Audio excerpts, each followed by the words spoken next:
આવી પણ નથી શકતા. તો ધીમે ધીમે બહાર આવશે. આપણાથી થતા પ્રયાસો આપણે કરવાના છે અને સૌ લોકો આ ઉપસ્થિત રહે બદલ ફરીથી આપણો ખૂબ ખૂબ આભાર. બે હાથ જોડી મારી સાથે જયકારો બોલો છો. બોલો જય સરદાર, જય સરદાર, જય સરદાર. જ્યાં સુધી હું ગોંડલને જાણું છું, એ ચાહે ઇન્ટરનેટથી હોય, ત્યાંના લોકોના માધ્યમથી હોય, નિખિલભાઈના માધ્યમથી હોય કે અન્ય રીતે હોય, ગોંડલની અંદર લોકશાહીના નામે એ પછી વિનુભાઈ હોય, નિલેશભાઈ રૈયાણી હોય, લોકશાહીના નામે લોહિયા ખાનદાનશાહી ચાલે છે. એનો મતલબ સીધો સાદો એ છે કે લોકશાહી કોને કહેવાય? લોકશાહી એટલે કે હરેક વ્યક્તિ પોતાનું અભિપ્રાય જણાવી શકે, મંતવ્ય જણાવી શકે, લોકશાહીની અંદર ભાગ લઈ શકે, લોકશાહીની અંદર વોટિંગ પ્રક્રિયા, ઉમેદવારીમાં તટસ્થપણે તમામ પ્રક્રિયાઓ થાય, કોઈ વ્યક્તિ ચૂંટાય જીતે એટલે લોકશાહી કહેવાય. પરંતુ જ્યાં સુધી ગોંડલને હું જાણું છું ત્યાં સુધી ગોંડલની અંદર દાગ ધમકી એવા ખુલ્લેઆમ એવા ભાષણો આપવામાં આવે છે. એક તો આપણે બધાએ સોશિયલ મીડિયા માધ્યમથી સાંભળ્યા હશે કે ભાઈ જો ગોંડલની અંદર કોઈ ઉપસે તો મારા પરિવારમાંથી કોઈ ઉપસે, જાણે એમની કોઈ પેઢીમાંથી આ સીટ કોઈ મૂકી ગયું હોય એ રીતે. અને જો કોઈ વ્યક્તિ સાહસ પણ કરે છે તો એનું પણ લોહિયા પરિણામ આપણે જોઈ ચૂક્યા છે. એવી પણ ખુલ્લેઆમ ધમકી આપવામાં આવે કે હું ઈ જ છું જે 2008 માં 2004 માં હતો. તો અહીંયા સમજવાની એક મુખ્ય વસ્તુ એ છે, અને બીજો પોઈન્ટ પણ છે કે જિગીશાબેને અવારનવાર કીધું અત્યારે અહીંયા 80% પાટીદારોની વસ્તી છે ગોંડલની અંદર. એમ છતાંય જો આપણી વસ્તી હોવા છતાં પણ ત્યાં કોઈ પણ પાટીદારનો એમએલએ ના હોય તો એ આપણા માટે શરમથી ડૂબી જવાની વાત. અને હું તો 2022 ની લોકસભાની વાત કરી જિગીશાબેન, તમે કહો છો પાટીદારની એટલે કે કદાચ આમ આદમી પાર્ટીમાંથી ત્યાં મનીષાબેન ખૂબ ઉભા હતા, નિમિષાબેન ખૂબ ઉભા હતા, 12,000 વોટ એમને હતા અને સમથિંગ 85,000 વોટ એમને. તો પાટીદાર વ્યક્તિ ઉભા છતાં ત્યાં હારે છે. એનો મતલબ કોઈના કોઈ જગ્યાએ એવું થાય છે કે આપણે મનોમંથન કરવાની જરૂર છે. પાટીદાર સમાજને જ મનોમંથન કરવાની જરૂર છે કે આવું કેમ થાય છે. કોઈના કોઈ જગ્યાએ આપણે પણ ટાંટિયા ખેંચમાં આવે છે કે ભાઈ ચાલો આપણા વ્યક્તિ ઊભા છે તો આપણે જીતાડી એમને નથી શકતા. અને એક જગ્યાએ મૂળ ઊભી થઈ હોય એને લૂંટફાટ કરવાની હોય, કબજા મારવાનો હોય, ગમે ત્યાંથી પૈસા લેવાના હોય, આજે સવારથી સાંજે આ ધંધો કરવાનો હોય. અને અત્યારે સમય બદલાણો છે, ટેકનોલોજીનો જમાનો છે, એટલે એકદમ વ્યવસ્થિત ચાલે કે ભાઈ આઈડી વાળાને સાચવવાના, સટ્ટાવાળા ઉભી ગયા હોય તો ત્યાં ગણેશગઢમાં વહી આવવાની બધી વ્યવસ્થા થઈ જાય. પછી પેલું રમીવાળાના જે પૈસા છે એનો આપવાના હોય એના માટે ટકાવારી કરવાની. તો અત્યારે થોડોક જમાનો બદલાણો છે, એ વખતે જમાનો અલગ હતો. અત્યારે રાજવાડીની બધી ઘટના સાઈડમાં રહી છે. હવે એક માંગ ઉભી થઈ કે વિનુભાઈનું શું? તો એ વખતે સૌથી વધુ 3 ચર્ચા ગુજરાતમાં થતી. વિનુભાઈ સિંગાળ, અમારા તમારા જન્મ પહેલાની વાતો છે, મને કોકથી સાંભળવા મળી છે, મને કોકે માહિતી આપી છે. વિનુભાઈ સિંગાળ, સૌજીભાઈ કોરાટ અને પોપટલાલ સોરઠ. હવે આ સમાજની વરવી વાસ્તવિકતા કેવી છે આપણે જાણવી પડશે. જ્યારે પોપટ બાબાનું ખૂન થયું ત્યારે એમના 3 દીકરા હતા. એક દીકરાએ શપથ લીધા મનમાં કે મારે કોઈ પણ ભોગ્યાનો બદલો લેવો છે.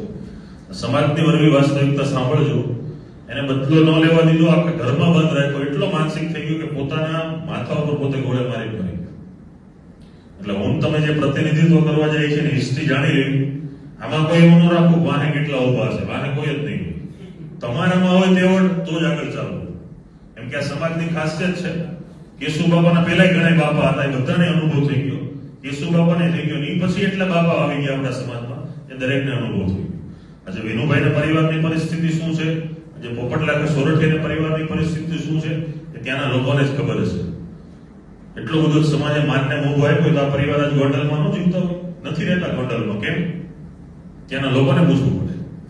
એટલે આપણે જે લોકો માટે લડવું છે ને, પહેલા તો લોકોને મજબૂત બનાવવું પડશે, પછી જે લોકો માટે લડાય. બાકી હું તમે એને મૂર્તિ મૂકી દઈશું પછી શું થશે?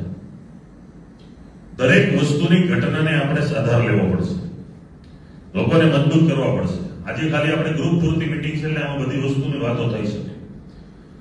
આપણો નાનો એવો પ્રોગ્રામ છે, કાલ સવારે આવી 500 મીટિંગો કરવી પડશે, ગામે ગામ જાગૃતતા કરવી પડશે. આમાંથી પછી 50 વક્તા હોય ગામે ગામ જવું પડશે. ત્યારે ગોંડલમાં અલગ ક્રાંતિની મસાલો થશે. વિનુભાઈ સિંગાળા આપણું માધ્યમ છે, સાંભળજો. એમનું સપનું હતું કે લોકો એક થાય, સમાજ એક થાય. વિનુભાઈ સિંગાળાના માધ્યમથી આ સમાજને એક કરવાની મુહિમ છે. એમની કદાચ 5 ફૂટની, 50 ફૂટની, 500 ફૂટની પ્રતિમા બનાવીએ તો આપણા માટે, સમાજ માટે ઓછી છે. કેમ કે આટલા વર્ષો પછી તો આપણે જાગ્યા છીએ. આજે 150મી સરદાર જયંતિ છે, ત્યારે આપણે વિનુભાઈનું વિચારીએ છીએ કે એના માટે આપણે શું કરવું. અને એ પણ એવો વર્ગ કે જેણે વિનુભાઈ જોયા જ નથી. એવો વર્ગ તેની માટે ઝંખે છે કે જેણે વિનુભાઈને નથી જોયા, પણ અંદરથી સમાજ માટે કંઈક દેશદાત છે, કંઈક આ ગુજરાત માટે દેશજાત છે, કે ગોંડલ માટે છે, કે ગોંડલના લોકો કંઈક બહાર આવે ને કંઈક ક્રાંતિ થાય. આપણે પહેલા તો વર્ણ વ્યવસ્થા અને સમાજ વ્યવસ્થામાં એવું નથી માનવું કે ભાઈ ને આપણી વસ્તી છે એટલે આપણે હોવા જોઈએ, પણ આપણી વસ્તી છે ને, આપણું પ્રતિનિધિત્વ ન મળે એનો આપણને અફસોસ નથી, પણ જેનું પ્રતિનિધિત્વ છે પટેલ સમાજ દબાય છે એનો આપણને અફસોસ છે. ઘણા બધા એવી ઇન્સ્ટિટ્યુશન ને આપણું અસ્તિત્વ છે અને પ્રતિનિધિત્વ બીજા કરે છે, કોઈ વાંધો ન હોય, પણ શાસનની ધોરણ બાબતની જરૂર હોય ત્યારે કોઈ પણ પ્રકારના વાદ વિવાદને સાઈડમાં મૂકી અને એક મંચ પર આવવું જોઈએ.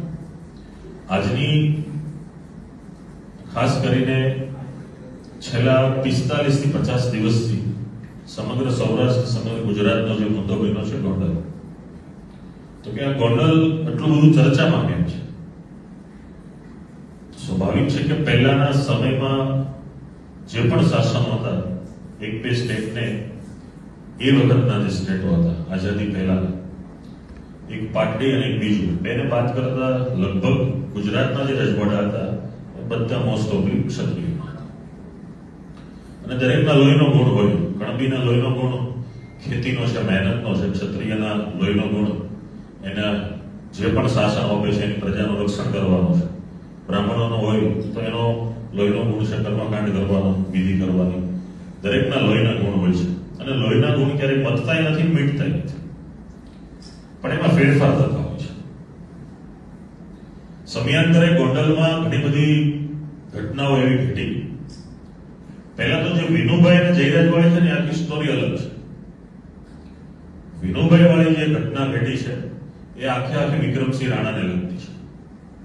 જે ગોંડલમાંથી કેટલા જગ્યાના ગામ ગોંડલમાં આવતા હોય અથવા ગોંડલની આજુબાજુમાં, ગોંડલમાં જે જગ્યા હતી રાજવાડીથી આખો મુદ્દો ઉભો થાય છે. અને ત્યાં એ વખતના ભાજપના પ્રમુખ હતા, એના નામનો દસ્તાવેજ હતો. ત્યાર પછી કબજો ખાલી વિક્રમસિંહ રાણાનો હતો, અને એ મેટરમાં જે સ્વામી હતા એમને ત્યાં બદનામ કરવા એવા એક પ્રકારે ગોંડલ છોડીને વયા ગયા. એમનું સપનું હતું કે કોઈ પણ પ્રકારે રાજવાડીથી મને પરત મળે. અને અહીંયા જે ગોંડલ વાળા મિત્રો છે જાણતા છે કે એ નાના મોટા ઘણા બધા ઝઘડાઓ થયા. એમાંથી લડતા વિનુભાઈ નામના એક વ્યક્તિ ઉત્પન્ન થયા, અને એમણે એમના મનમાં એવો સંતો લીધો કે કોઈ પણ ભોગ્યા વાડીને આપણે પાછી લેવી છે, અને વાડી એને પરત પણ લીધી. વાડીમાં જ રહેતા, વાડીમાં એને પરત લીધી, વાડી પરત મળી. સ્વામીને પણ ખૂબ આનંદ થયો. સ્વાભાવિક છે કે જ્યારે એવા વ્યક્તિઓનો સમૂહ હોય કે જેની દાદાગીરી એ વખતે ચાલતી હોય, વિક્રમસિંહ રાણાની સેના ચાલતી હતી, નામ શક્તિ સેનાની સામે આખો બંધ પુકારીને આખી જગ્યાથી પરત લીધી, અને એમણે પણ એક સેનાના નામથી ત્યાં આખો વર્ગ ઉભો થયો. અને વિનુભાઈ સાથે ઘણા બધા વ્યક્તિ હતા, માત્ર પાટીદાર સમાજની જ વ્યક્તિ હતી એવું નહોતું, ઘણા બધા હતા. જેમ આજે યુદ્ધ કલ્યાણમાં નિખિલભાઈની સાથે બધા જ સમાજના લોકો છે.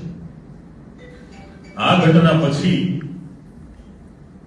વિક્રમસિંહની જે મર્ડર થાય છે, અને એનો બદલો લેવા માટે વિનુભાઈ સિંગાળાનું ખૂન કરવામાં આવે છે.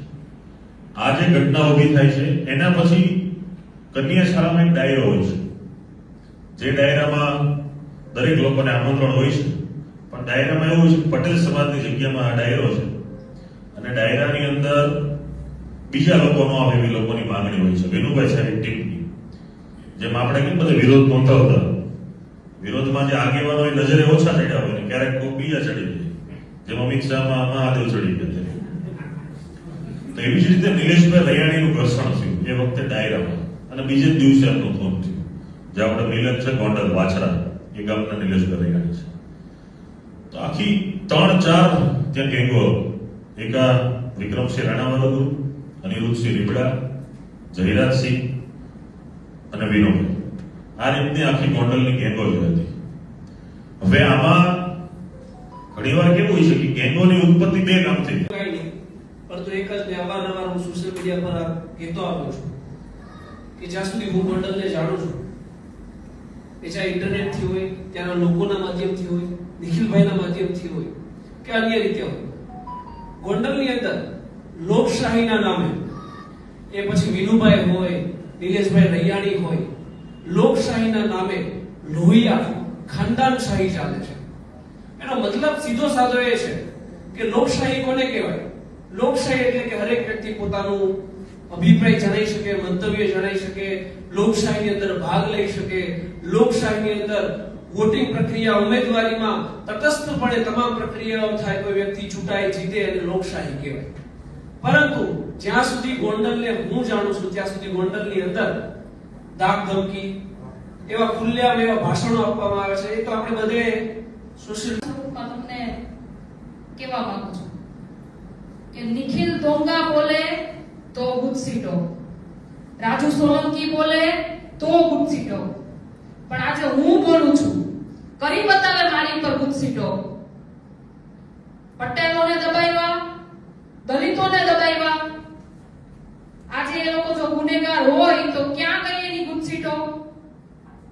આવા બે ગોળીના રાક્ષસોને કહેવા માંગુ છું, કરી બતાવે મારી ઉપર ગુસ્સીટો. પટેલો માટે લડું છું, દલિતો માટે લડું છું અને ગોંડલની જનતા માટે લડું છું.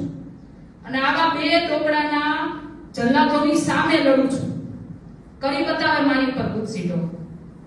અને આજે તમને એ પણ કહેવા માંગુ છું કે જો આવા લોકો મારી ઉપર ગુસ્સીટો કરે તો તમે પણ એને બતાવજો કે શું છે ગુસ્સીટો. અને એટલા માટે કારણ કે આ તમામ આરોપીઓ ગુનેગાર છે આપણા સ્વર્ગસ્થ અને ભૂતપૂર્વ મુખ્યમંત્રી એવા કેશુભાઈ પટેલના. આ તમામ આરોપીઓ ગુનેગાર આવા બે કોણીના જલદાદો કે જેણે એમની બાજુમાં ગઢ બનાવી અને પોતાની જાતને રાજા પ્રસ્થાપિત કરવા માટે હાલી નીકળ્યા છે. ગઢ બનાવે, દરબાર ભરાવે. શું સમજે છે પોતાની જાતને? શું ઓકાત છે એની? શું આ રાજાશાહી કહેવાય કે રાજાશાહીના નામે ચરી ખાનારાઓ આપણી ઉપર રાજ કરીને જશે, આપણને દબાવશે અને આપણે આ બધું સહન કરવાનું છે? આજે કોઈ પણ રાજકીય પાર્ટી જાતિવાદના સ્તર ઉપર ટિકિટોની વહેંચણી કરે છે, જાતિ સમીકરણો બેસાડીને ટિકિટોની વહેંચણી કરે છે. તો ગોંડલની અંદર જાતિ સમીકરણો બેસાડવામાં આવે તો ખુદ ભગવતસિંહજી મહારાજ પણ એમ કહેતા કે આ સીટ પટેલોની છે, આ પાટીદારોની સીટ છે. પણ એ સમયની વાત છોડો, કારણ કે એ સમયે તો જાતિવાદ નામશેષ હતો. પણ ભગવતસિંહજી મહારાજ પોતે પણ એવું નહીં ઈચ્છતા હોય કે આવા બે કોણીના જલ્લાદો ગોંડલની ઉપર રાજ કરે અને જનતાની ઉપર અત્યાચાર કરે. હવે આપણે વાત કરીએ સ્વર્ગસ્થ વિનુભાઈ સિંગાડા કે જેને આપણે છોટે સરદાર તરીકે જાણીએ છીએ. સિંહનું કાળજું રાખતા નીડર વ્યક્તિત્વ કે જેને આવા જલ્લાદોની સામે બંધ પોકાર્યો હતો, પણ શું થયું? આપણે એને ગુમાવી દીધા. એક કહેવા જાવ ને તો એવું કહેવાય કે આપણે એને હરાવી દીધા. કારણ કે એના મૃત્યુ પછીથી લઈને આજ સુધી આપણે લોકો એના માટે કાંઈ જ નથી કર્યું. આજે એમના ધર્મપત્ની, એમના કહેવાય ને કે વિધવા પત્નીને જોઈએ ને તો એમ થાય, ડર લાગે એને જવાબ આપવામાં કે ભાઈ જ્યારે કાળો મંડલો પહેરી હત્યારાની સામે એકલા લડતા હતા ત્યારે આપણે કોઈ એની સાથે નહોતા. હું પણ એની સાથે નહોતી, મને અફસોસ છે એ વાતનો.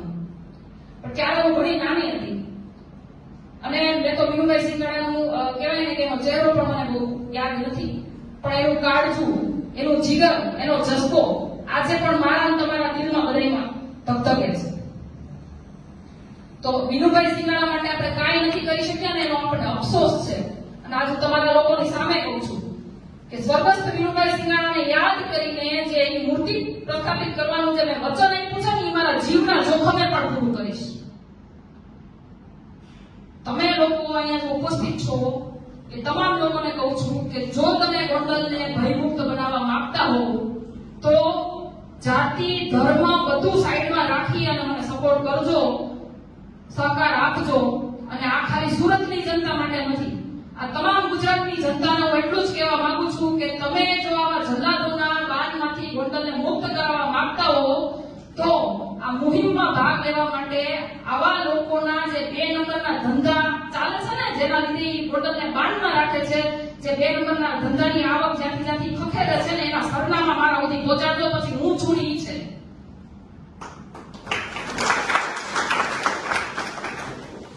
આજે એ લોકોના ગઢ કેની ઉપર ઉભા છે ને એ તમને કહું.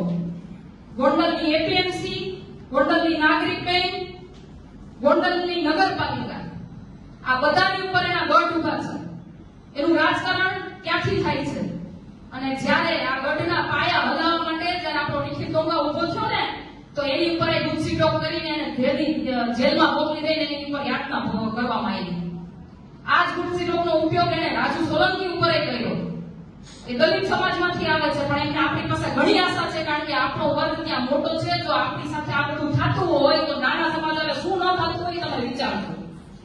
આજે એના દીકરાને અપહરણ કરવામાં આવ્યું, એને મારવામાં આવ્યો, છતાંય ગુસ્સી ટોક થઈ કોની ઉપર? રાજુ સોલંકી ઉપર. ગુસ્સી ટોક થઈ કોની ઉપર? નિખિલ ડોંગા ઉપર. આજે રાજકુમાર જાટનો મૃત્યુ કેસ તમે જોઈ લો, બધા જાણો છો શું છે શું નહીં. દેવ સરાકોટિયાની ઘટના જોઈ લો, ઢોર માર માર્યો, પણ છતાં એના બાપાને સમાધાન કરી દેવું પડ્યું. તો આજે હું તમને એટલું જ કહેવા માંગુ છું કે ગોંડલની અંદર જો તમે ઈચ્છો છો કે પટેલો શાંતિથી જીવે, ગોંડલની અંદર જો તમે ઈચ્છો છો કે દલિતો શાંતિથી જીવે, ગોંડલની અંદર તમે ઈચ્છો છો કે માણસો શાંતિથી જીવે, અને ગોંડલની અંદર જો તમે ઈચ્છો છો કે તમારો આવનારો વંશ શાંતિથી જીવે, તો આ એ જ સમય છે કે આપણે આવા બની બેઠેલા દાદાઓને પતાવવા પડશે. આ સમય છે જીતવાનો, આ સમય છે જીવવાનો. ક્યાં સુધી હારીને મરીને જીવશું? ગોંડલની અંદર રામ રાજ્યની સ્થાપના કરીએ, ભેગા મળીને કરીએ. બોલો, તમે માટે સહભાગી છો? તમે ગોંડલની અંદર રામ રાજ્ય સ્થાપવા માટે સહભાગી છો? તો આ જ સમય છે કે આપણે ગોંડલને આઝાદ કરાવીએ. બસ આટલી જ આશા સાથે જય હિન્દ, જય ભારત, જય સરદાર.